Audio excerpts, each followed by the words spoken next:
My brothers and sisters, you are now watching the Gamer 2323, so just forget about the chores you're supposed to do. Put your feet up, get your Kool-Aid, fried chicken, popcorn, get whatever you may need. And I hope you enjoy the video. Right now, at this current time, I got a question for y'all suckers. You saving up for an Xbox One?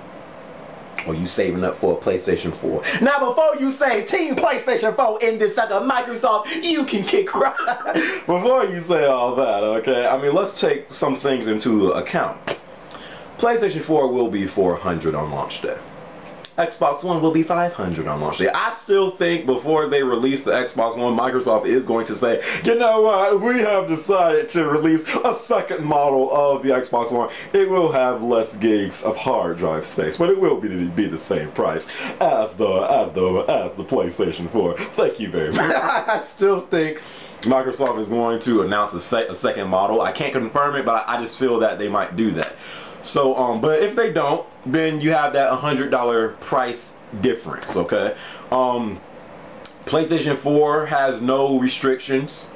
Xbox One no longer has restrictions. I'm telling you, if they release the Xbox One the way it was, then it kind of would be a relatively easy answer to say, oh, I'm on PlayStation 4 all day. But because the Xbox One no longer has restrictions, and because Microsoft, you know, they have come out and said, because we care so much about the fellow gamers out there, and because we care so much about our loyal fans, we have decided to take all the restrictions from the Xbox One. So hey, feel free to pre-order your Xbox One right now.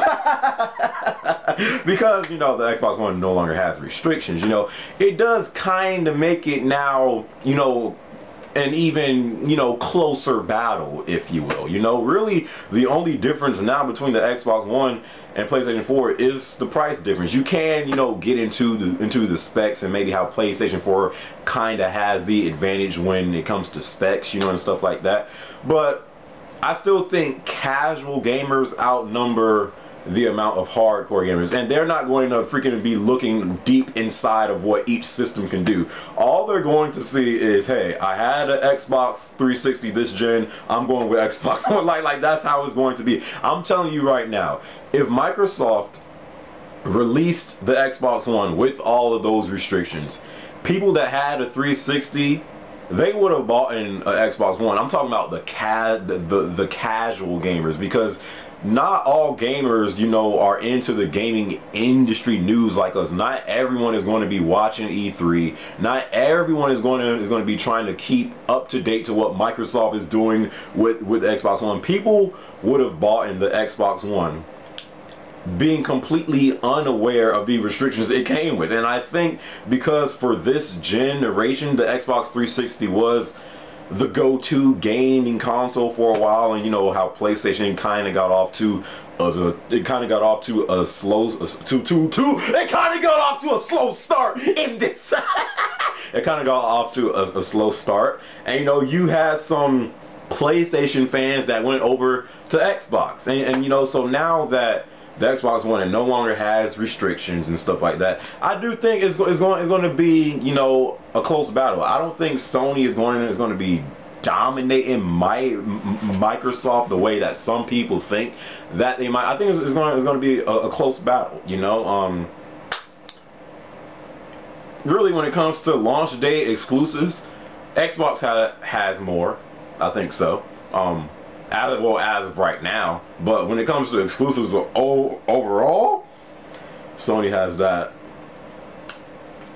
Lock it, throw away the game. Like, Sony has the exclusives. We all know that. Really, Microsoft's focus needs to be games, and it seems like they're focusing more on games now than all the useless Connect apps and features and stuff like that. So I think come launch day, people will be buying Xbox Ones, people will be buying PlayStation 4s, but it won't be like Sony destroying Microsoft how some people thought they would be.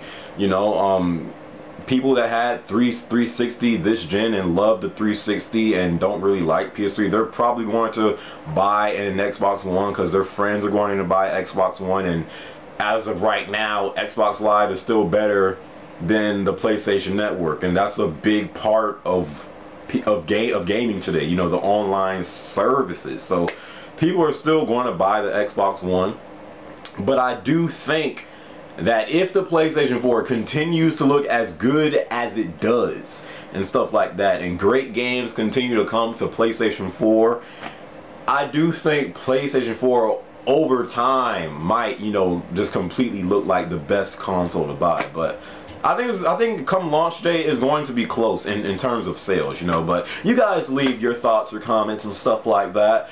Right now, are you saving up for Xbox One or PlayStation 4? And come launch day, which system will have more sales?